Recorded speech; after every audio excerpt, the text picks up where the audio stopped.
Hello everyone, कैसे हैं सब बच्चा पार्टी? सब ठीक? आई होप आप सब अपने घर में अच्छे से हैं, हेल्दी हैं और पढ़ाई कर रहे हैं। मेरे पास कुछ बच्चों के कॉल्स आ रहे हैं, मैसेज आ रहे हैं कि सर हमारा सिलेबस कंप्लीट होने वाला है या कंप्लीट हो चुका है, अब हमें रिवाइज करना है। हमें समझ नहीं आ रहा हम कैसे रिवाइज करें।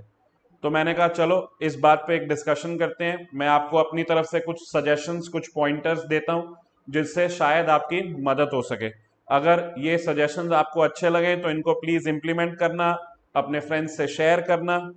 और नहीं लगे तो भैया तुम वैसे भी बहुत अच्छा काम कर रहे हो, you are doing a very good job, please continue. ठीक है, तो अभी शुरू करते हैं, देखते हैं हमने कैसे रिविजन करनी है। सबसे पहले तो बेटा जी माइंडसेट जरूरी है। माइंडसेट लगाना है हमने, डिसाइड करना है।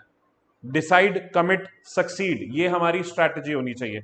हमें डिसाइड करना है कि मेरा गोल क्या है, मेरा लक्ष्य क्या है। मुझे सीए फाउंडेशन क्लियर करना है, मुझे सीए इंटर में दोनों ग्रुप क्लियर करने हैं। तो ये आपका गोल है। उस गोल को जब तक आप डिसाइड नहीं करोगे कैसे बढ़ोगे? फिर उसके लिए आपने उस पर्टिकुलर प्रोसेस को कमिट करना है कि यार मुझे पढ़ना पड़ेगा। मेंटली अपने आप को रेडी करो कि हाँ आने वाले कुछ महीने और कुछ नहीं है। अर्जुन की तरह तुम्हें मछली की आंख दिखनी चाहिए भाई, सिर्फ वही कि मेरा गोल है, मैंने कमिट किया है। पढ़ते समय, आगे बढ़ते समय कितना भी मुश्किल लगे, कई बार बच्चों को ऐसा लगता है सर मैं पढ़ तो रहा हूं लेकिन कुछ याद नहीं हो रहा, रिटेन नहीं हो रहा। बेटा मत सोचो, सिंपल पढ़ते जाओ। जब आप सेकंड रिवीजन में आओगे आपको एहसास होगा कि हाँ यार ये चीजें तो मैंने पहले पढ़ी हुई हैं। और जैसे ही थर्ड रिवीजन में आओगे तो फिर आपको अच्छे से सारी चीजें रिकॉल होंगी। अब आप सोच रहे होंगे सर थर्ड रिवीजन, यहां तो पहली के वांदे हैं। अरे भाई तभी तो ये डिस्कस कर रहे हैं। बेटा रिवीजन के महत्व को कभी भी नजरअंदाज नहीं करना है। रिवीजन बहुत जरूरी है। सीए, सीएस, सीएम में, सभी प्रोफेशनल क्वालिफिकेशंस में बेटा रिवीजन के बिना आप पास नहीं हो पाओगे। आपको अच्छे से अपने सब्जेक्ट्स को प्रिपेयर करना है, 2-3 बार रिवाइज करने का टारगेट रखना है और फिर अच्छे से अपने एग्जाम देने हैं। ठीक है, उसके लिए क्या करें? सबसे पहले प्लान बनाओ। सारे सिलेबस का एक अच्छा आइडिया होना चाहिए आपको। आप किस टॉपिक में अच्छे हो, किस टॉपिक में अच्छे नहीं हो, यह सारा प्लान आपको बनाना पड़ेगा।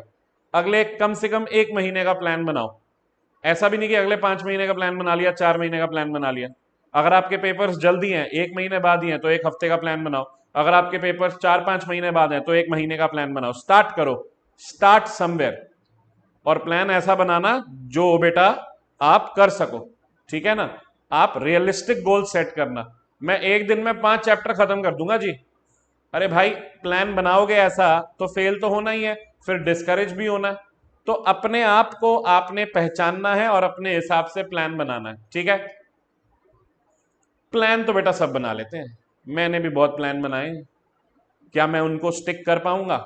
आई will have to stick to the plan. बेटा जी कभी भी कभी भी कभी भी अपने प्लान से हटना नहीं है।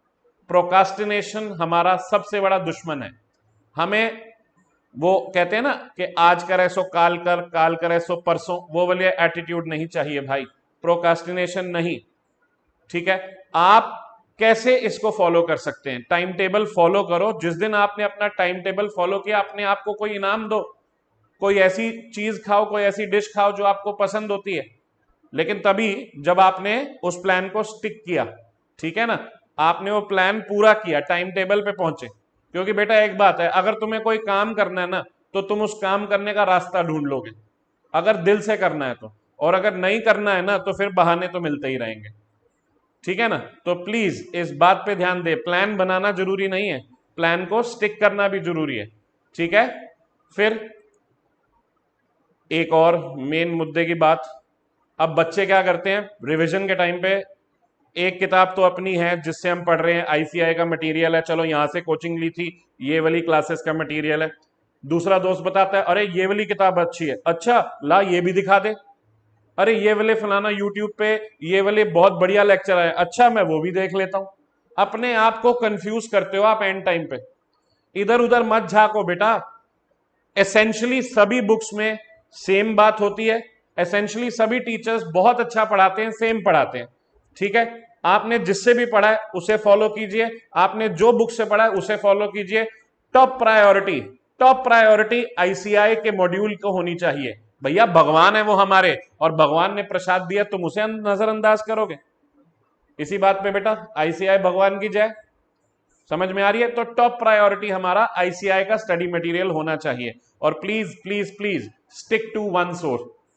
आपसे एक किताब खत्म नहीं हो रही, आप 3 किताबें घर में और ले आए हैं, डिप्रेशन ही देगा वो बेटा आपको। ठीक है, प्लीज ये भी ध्यान रखें। और प्रैक्टिस करें, प्रैक्टिस करें, मॉक टेस्ट की प्रैक्टिस करें, रिवीजन टेस्ट पेपर्स, पिछले सालों के सजेस्टेड आंसर्स, इनकी प्रैक्टिस करें। अब प्रैक्टिस कैसे करें? एग्जाम एनवायरमेंट में घड़ी साथ में रखें, 3 घंटे का पेपर होता है, 3 घंटे में मुझे मॉक टेस्ट पेपर खत्म करना।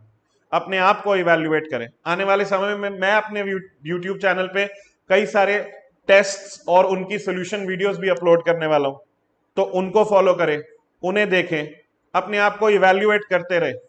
समझ में आ रही है? और एक और जरूरी बात बेटा, अपने आप खुद हाथ से लिख के क्वेश्चन सॉल्व करें। इमेजिनरी सिनेरियो नहीं बनाने के, ये क्वेश्चन तो ऐसे हो जाएगा, ये क्वेश्चन तो वैसे हो जाएगा। अरे भाई कैसे हो जाएगा? जब तक करोगे नहीं तो पता कैसे चलेगा? कई बार ऐसा होता है कि आप पढ़ते समय क्वेश्चन को प्लान कर लेते हैं, हाँ ये तो ऐसे कर लूंगा, वैसे कर लूंगा, ऐसे कर लूंगा, लेकिन जब पेपर में जाके एक्चुअल इंप्लीमेंटेशन करने की बारी आती है तो बीच में ऐसे आधा एक पॉइंट अटक जाता है जो आपने कभी सोचा भी नहीं होता। तो वो कैसे सही होगा? जब आप अपने हाथ से लिख के प्रैक्टिस करोगे। समझ में आ रही है? तो प्रैक्टिकल जो आपके सब्जेक्ट्स हैं, जैसे कॉस्टिंग है, टैक्सेशन है, अकाउंट्स है, इन सब्जेक्ट्स के आपको जो क्वेश्चंस हैं उन्हें हाथ से प्रैक्टिस करना है। अगर थ्योरी सब्जेक्ट्स भी हैं, ऑडिट है, लॉ है, तो इनके अंदर भी जो केस स्टडीज आती है, इनके आंसर्स खुद अपने हाथ से एक बार लिखो। आदत डालो बेटा कि पेपर में तुमने कैसे सॉल्व करना है।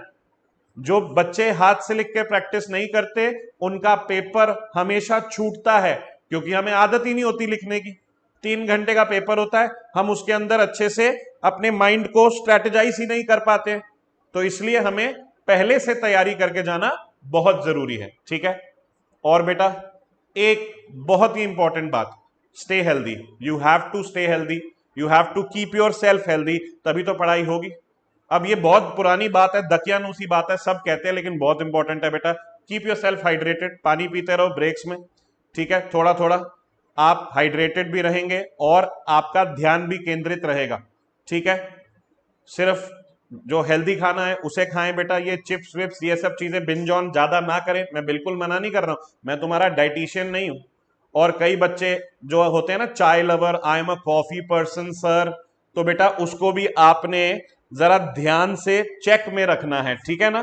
कैफीन ज्यादा इंटेक करोगे, रात को नींद नहीं आएगी, रात को नींद पूरी नहीं होगी, सुबह जल्दी नहीं उठ पाओगे, पढ़ाई नहीं हो पाएगी, इरिटेटेड रहोगे। ठीक है ना? तो इन सब चीजों का भी ध्यान रखना है। तो all in all it's all here. आपने प्रैक्टिस करनी है, आपने अपने आप को मेंटली प्रिपेयर करना है कि मुझे ये जो मेरा सिलेबस है इतने टाइम फ्रेम में रिवाइज करना है, इतने बार रिवाइज करना है। एक बार आपने यहां डिसाइड कर लिया कि हाँ भाई अब तो करना है बेटा, फिर तो आपको कोई भी नहीं रोक सकता। ठीक है? I wish you all the success along with Rajpal Baba का आशीर्वाद। चलो, thank you so much, all the best, stay healthy.